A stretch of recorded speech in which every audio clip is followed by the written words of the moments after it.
and gentlemen, I would like to welcome you to Beijing. There is a plus 13-hour time difference between Chicago and Beijing. The local time is 4:55 p.m.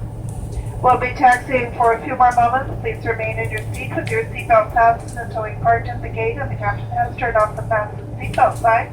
Before deplaning, please check around you for any personal belongings you may have brought on board. Use care when opening the overhead compartments as contents may have shifted during our flight.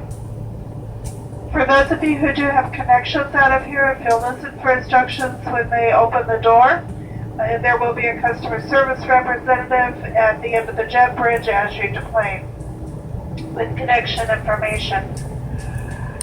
We do have a favor to ask of those of you who may not be making connections here. We do have quite a few people that are trying to make a connection out of here. If you could just stay seated for a few moments or let those people come up the aisle, particularly in our economy cabin, I'm sure they'd appreciate it.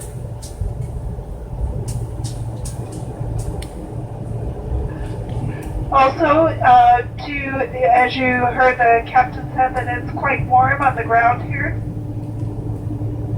So before you deplane, if you wouldn't mind closing the window shades and opening up your air vents over your head to full open, it will keep our aircraft cooler as we're on the ground here.